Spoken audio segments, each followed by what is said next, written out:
হুম, দেখো আমাদের এবার বলছে কি স্মরণ ত্বরণ ও সময়ের মধ্যে পার্থক্য, সময়ের মধ্যে সম্পর্ক দেখাতে। হ্যাঁ, তো স্মরণ ত্বরণ ও সময়ের মধ্যে সম্পর্ক দেখাতে হলে সবসময় একটা সূত্র লাগে, সেটা হচ্ছে অ্যাস ইজিক্যাল টু এই ভি ভি বার ইন্টু টি। এখানে ভি বারটা কি? ভি বারটা হচ্ছে বেগ, বেগের গড়। হ্যাঁ, তো তার মানে এখানে আমরা টিটা তো ওকে ফাইন, বিভারের একটা সূত্র হয়, সেই বিভারের সূত্রটা আমরা প্রথমে বের করব। তো আমি প্রথম থেকে আসি। দেখো এখানে কি বলছে, মনে করি কোনো বস্তুর, ধরো যে এখানে একটা বস্তু নিলাম, আমি একটা বস্তু অন্য একটা খাতায় নিতে হবে। এই যে এখানে ধরো এটা একটা রাস্তা, সরল রাস্তা, এখানে একটা বস্তু যাত্রা শুরু করলো। হ্যাঁ, যাত্রা শুরু করার সময় এর যে ব্যাগটা ছিল সেটাকে আমরা নাম দিলাম ইউ। হ্যাঁ, এবং সেই বস্তুটা এখানে যাই তার যাত্রা শেষ করলো, এখানে যাই যে সে যাত্রা শেষ করলো, সেই যাত্রা শেষ করছে যে সেটাকে আমরা সেই ব্যাগটাকে মানে এই সময় ঠিক এই জায়গায় আসার সময় তার যে ব্যাগ ছিল সেই ব্যাগটাকে আমরা দিলাম ভি। হ্যাঁ, এই ইউ মানে হচ্ছে আদি ব্যাগ, মানে শুরু করার সময়ের ব্যাগ, আর ভি মানে হচ্ছে শেষ ব্যাগ, মানে যেখানে যে সে থামছে সেই ব্যাগটা। এখন এখান থেকে এই পর্যন্ত আসতে একটা সময় লাগছে না? এই পুরো সময়টাকে আমরা দিলাম টি। আবার এখানে একটা জিনিস বলে দিচ্ছে, দেখো এখানে যা যা বলছি এখানে তাই বলছি। মনে করি কোনো বস্তু ইউ আদিবেগ নিয়ে অ্যাপ সুষম ত্বরণে টি সময়ে ভি শেষ বেগে প্রাপ্ত হয়। এখন এখানে আমরা ইউ ভি টি এটা বুঝলাম, কিন্তু অ্যাপ সুষম ত্বরণ বলছে যে অ্যাপ সুষম ত্বরণটা কি? সুষম ত্বরণটার মানে হচ্ছে সে নির্দিষ্ট সময়ে একই বেগে, মানে একই পরিমাণের বেগ চেঞ্জ করবে, মানে একই দিকে সে নির্দিষ্ট সময় একই দিকে যাবে, কিন্তু তার যে বেগটা থাকবে সেই বেগটা সে একই পরিমাণ পরিবর্তন করবে। যেমন ধরো আমি মানে বুঝে বলি, ধরো সে এখান থেকে শুরু করছে যখন, সাপোজ এটা ইউ না হয়ে 5 হলো। সে এখান থেকে যখন শুরু করছে তখন তার বেগ ছিল 5। হ্যাঁ, তো এখান দিয়ে সে 5 সেকেন্ড পর যাওয়ার পর তার বেগটা হলো 10। আবার সে আরও এখান থেকে আরও 5 সেকেন্ড যাওয়ার পর তার বেগটা হলো 15। এখান থেকে আরও 5 সেকেন্ড যাওয়ার পর তার বেগটা হলো 20। এখন দেখো সে এখান থেকে এখানে আসছে 5 সেকেন্ডে, তো এখানে যে ব্যাগটা ছিল সেটার সাথে এখানের যে ব্যাগটা সেটার পার্থক্য হচ্ছে 5। আবার এখান থেকে এখানে আসছে 5 সেকেন্ডে। হ্যাঁ, এখন এখান থেকে এটার যে ব্যাগ 10-15 এটার পার্থক্য 5।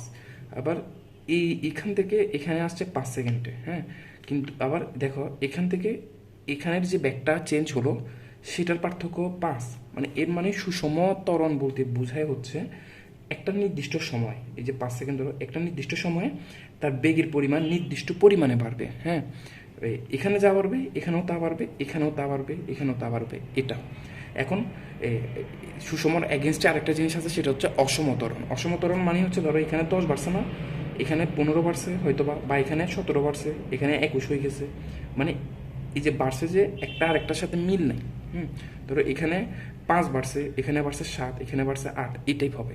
কিন্তু সুষমতরণ মানে সে এখান থেকে এখানে যে বেগ বাড়াইছে 5, সে এখান থেকে এখানেও সেম বেগটা বাড়াবে। এটা হচ্ছে সুষমতরণ। ওকে, সুষমতরণ বুঝালাম, এরপরে এটা শেষ। মানে এই এই যে মনে করির অংশটা এটা শেষ। এরপর দেখো ওরা কি করছে, এখানে আমরা দুইটা বেগ পাইছি ইউ অ্যান্ড ভি। হ্যাঁ, তো এখন এই যে এটা, এটার জন্য বেগটাকে যদি আমরা ক্যালকুলেট করতে চাই তাহলে আমাদের কি করতে হবে, এই যে সে তার যে এতগুলো বেগ, এই বেগগুলার মানে বেগগুলার গড় বের করতে হবে সুষম ক্ষেত্রের। হ্যাঁ, তো বেগগুলার গড় যদি বের করতে চাই, বেগের গড় কেমনি বের করে? বেগের গড়কে বি বার দিয়ে প্রকাশ করে। হ্যাঁ, তাহলে কি করবা, এখানে ইউ একটা বেগ তোমার জানা আছে, এই নাম্বারগুলো বাদ, এই নাম্বারগুলো তো আমাদের দেওয়া নাই, এগুলো জাস্ট বোঝানোর জন্য তোমাদের বলছি। ইউ একটা বেগ দেওয়া আছে, ভি একটা বেগ দেওয়া আছে, এটা হচ্ছে তার আগের বেগ আর এটা হচ্ছে তার পরের বেগ। তাহলে এই ইউ যোগ ভি, এই দুইটাকে যদি আমরা যোগ করি এবং 2 দিয়ে ভাগ করি তাহলে আমাদের কি বের হবে? বেগের গড়টা বের হবে। হ্যাঁ, তাহলে এটাই হবে বেগের গড়। এখানে এই কাজটাই করছে, দেখো দেখো বেগের গড় সমান আদি বেগ যোগ শেষ বেগ।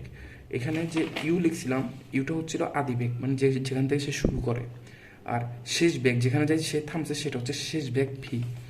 তার এই জন্য সেটা লিখছে আদি বেগ যোগ শেষ বেগ বাই 2। তারপরে বেগ, গড় বেগ V bar is equal to আদি বেগটা আমরা ইউ ধরছি, শেষ বেগটা ভি ধরছি বাই টু। এরপরে কি বলছে, এতটুকু শেষ। এরপর বলছে টি সময় দ্বারা অতিক্রান্ত দূরত্ব। হ্যাঁ, এখন তারা বলছে এই যে এখান থেকে যে এতটুকু আসছে এই টি সময়, হ্যাঁ, এই যে আসছে, আসার কারণে তাদের দূরত্বটা কি, দূরত্ব কতটুকু হয়েছে, এখানে দূরত্বের একটা সূত্র আছে। এখানে আমাদের কি কি আছে দেখো, ইউ আছে, ভি আছে, টি আছে। তো এই যে এই মানগুলো আছে, এই মানগুলো দিয়ে আমরা দূরত্বটা যদি চাই কিভাবে বের করব, দূরত্বের সূত্র হচ্ছে S is equal to V বার টি। মানে এস হচ্ছে দূরত্ব, দূরত্ব সমান বেগের গড় ইন্টু সময়। দেখো এখানে সেটাই লিখছে, এটা হচ্ছে সূত্র, S is equal to V ভার টি। এরপর কি করছে, এস সমান সমান ভি ভার, ভি ভারের মানটা এখানে কি ছিল, U plus V by two, সেটা বসাইছে, টিটা টির জায়গায় বসাই দিছে। এরপর কি করছে দেখো, এস সমান U plus F T by two into T, এটা কিভাবে বসাইছে দেখো, আমরা আরেকটা সূত্র জানি, সেটা হচ্ছে ভি। হ্যাঁ, ভি মানে শেষ বেগ, শেষ বেগের সূত্র আমরা জানি। শেষ বেগের সূত্রটা কি, শেষ বেগের সূত্রটা হচ্ছে V is equal to U plus এটি। এটা হচ্ছে ত্বরণ, তোমার এখানে এটাকে এফ ধরা হয়েছে, তাহলে তোমার এখানের নিয়ম অনুযায়ী এই সূত্রটা কি হবে, V is equal to U plus F T. এখানে আমি লিখে দিয়েছি দেখো, V is equal to U plus F T, এটা হচ্ছে শেষ বেগের সূত্র। এখন দেখো এখানে ইউ প্লাস ভি ছিল, হ্যাঁ, ইউ প্লাস ভি ছিল। এখন তাইলে এই ভি এর জায়গায় যদি আমরা এই সূত্রটা বসাই দিই, তাহলে কি আসতেছে, এই যে ইউটা বসে গেছে, প্লাস ভি এর জায়গায় কি বসবে, ইউ প্লাস এফ টি, হ্যাঁ, তারপর বাই টু ছিল, বাই টু বসে গেছে, টিটা এখানে বসে গেছে, জাস্ট মান এটা একটা সূত্র, এটা মুখস্থ থাকতে হবে, V is equal to U plus F টি।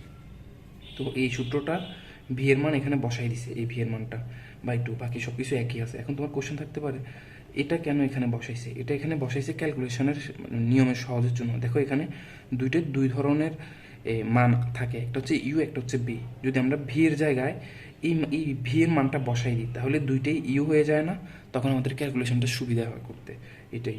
তারপরে কি পড়া লাইনে কি করছে, S is equal to U plus U, দুইটাই ইউ হয়, টু ইউ প্লাস এফটিটা বসাই দিছে বাই টু ইন্টু টি। এবার কি করছে দেখো, এস ইজ ইকুয়াল টু এই যে ইউটি, দেখো এখানে যেটা লিখছে সেটা হচ্ছে, এখানে কি লিখছে, যে এখানে এই ক্যালকুলেশনটা S is equal to two U plus F T by two. হ্যাঁ, এই যে এটা আছে, এটাকে যদি আমরা ক্যালকুলেশন করি এভাবে লিখতে পারি না, এস ইজ ইকুয়াল টু এই যে টু ইউ বাই টু, এখানে প্লাস চিহ্ন, plus F T by two, এভাবে লিখতে পারি। হ্যাঁ, আবার আমরা চাইলে এটাকে two U by two plus two, এই এফটির জায়গায় ওয়ান দিয়ে এফটিটাকে এই পাশেও লিখতে পারি।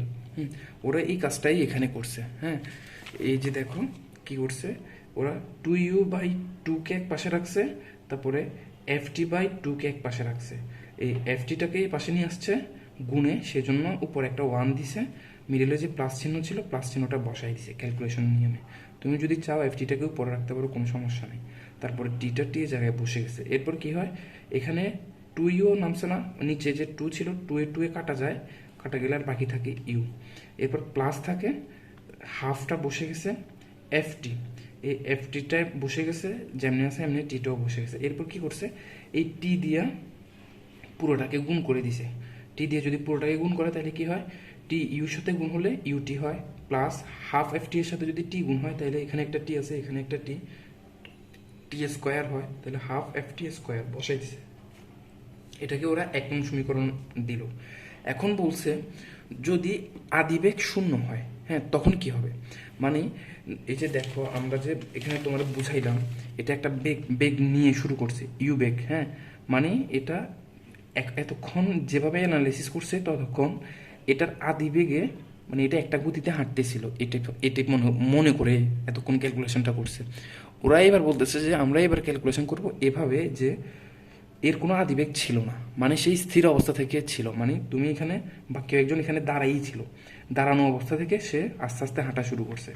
হ্যাঁ, তো দাঁড়ানো অবস্থা থেকে যদি আস্তে আস্তে হাঁটা শুরু করে, তাহলে সে দাঁড়ানো অবস্থা, এখানে তো দাঁড়ানো অবস্থা, তখন এখানে এর ব্যাক কত হবে? স্বাভাবিকভাবেই শূন্য হবে, কারণ এখানে তো সে দাঁড়াই ছিল, দাঁড়াই তারপর আস্তে আস্তে আস্তে আস্তে এখান থেকে হাঁটা শুরু করছে। এই যে এতটুকু অংশ, এতটুকু অংশে তারা ধরে নিছিল যে এটা এখানে দাঁড়ানো অবস্থা না, এটা ও পিছন থেকে আসছে, আস্তে আস্তে একটা একটা বেগে হাঁটিয়ে হাঁটিয়ে আসছে, আর আসার সময় এই জায়গা থেকে ওরা ক্যালকুলেশন করা শুরু করছে। কিন্তু এখন বলতেছে ওরা কাউন্ট করবে এখানে সে দাঁড়ায় ছিল, স্থির অবস্থায় ছিল, হ্যাঁ স্থির অবস্থায় ছিল এবং এখান থেকেই তার গতি মানে বেগটা শুরু হয়। তাহলে এখানে তার আদিবেগটা কি হবে? যেহেতু এখানে সে স্থির ছিল, তার মানে আদিবেগ শূন্য হবে। হ্যাঁ, ওরা বলছে এটাই। তো যদি আদিবেগটা শূন্য হয়, আমরা এই সূত্রে আদিবেগের মান ইউ এর মান শূন্য বসাবো, তাহলে কি হয় দেখো। তাহলে এই যে এই সূত্রটা এখানে বসালাম, S is equal to U T plus half half F T square বসালাম। তো ইউ এর মানটা শূন্য বসালাম, টি বসালাম, প্লাস এই বাকি অংশটা যেমন আছে অমনি বসালাম। এরপর এস ইজ ইকুয়াল টু শূন্যর সাথে টি গুণ করলে শুধু শূন্যই হয়, সেই জন্য এই টার্মটা বাদ হয়ে গেছে। তারপরে যে অংশ ছিল বাকি প্লাসের পরে হাফ এফ টি স্কোয়ার, ওই হাফ এফ টি স্কোয়ারটা বসাইছি এখানে।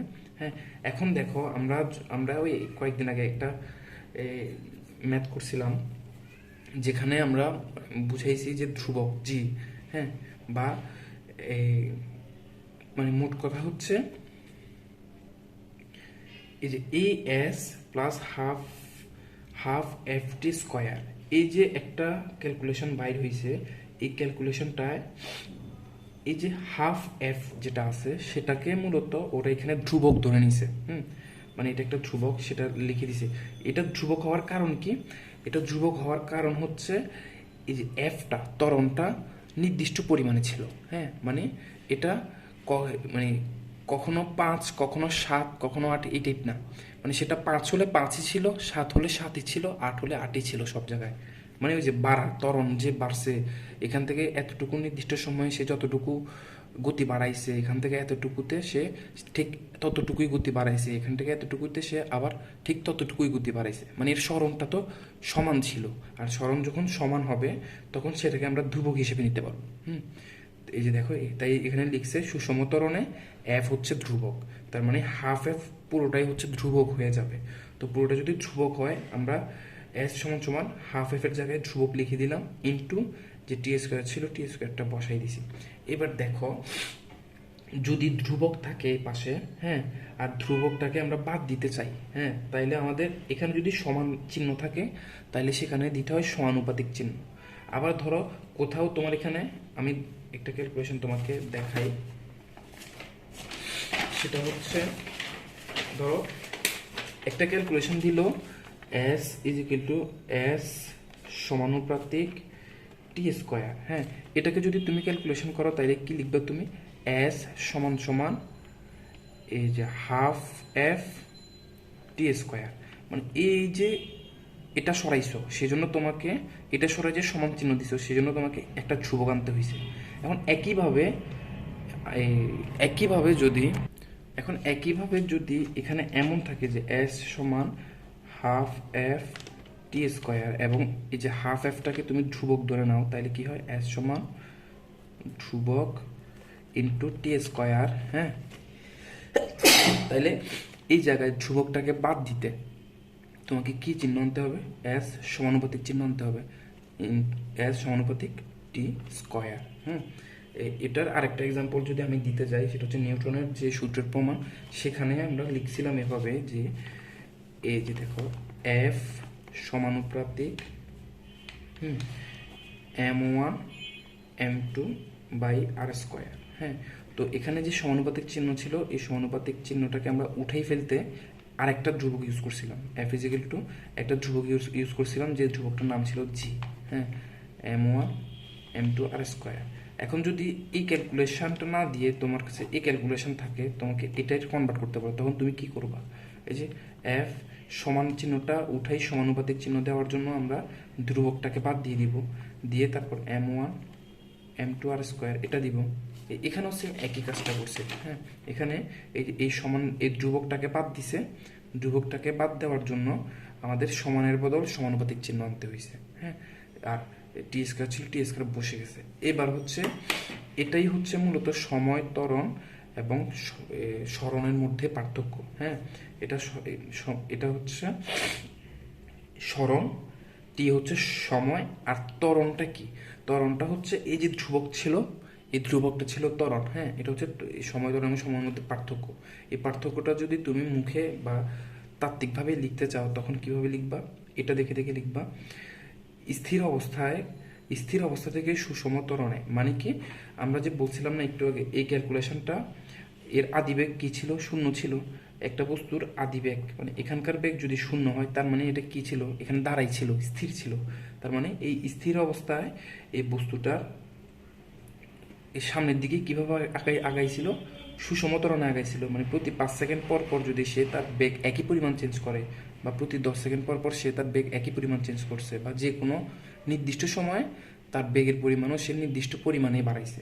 হ্যাঁ, তো তার মানে এটা সুষম ত্বরণ ছিল। সেই জন্য তুমি বলবা কি, স্থির অবস্থা থেকে সুষম ত্বরণে চলমান বস্তুর অতিক্রান্ত দূরত্ব, এসটা হচ্ছে দূরত্ব, চলমান বস্তুর অতিক্রান্ত দূরত্ব ওই বস্তুটির যে সময়ের টি স্কোয়ার দিছে না, বর্গ, সময়ের বর্গের চিহ্নটা কি? সমানুপাতিক। বা এক কথায় অতিক্রান্ত দূরত্ব মানে এসটা দূরত্ব, অতিক্রান্ত দূরত্বটা হবে এই সময়ের বর্গের সমানুপাতিক। এটাই হচ্ছে মেন সম্পর্ক।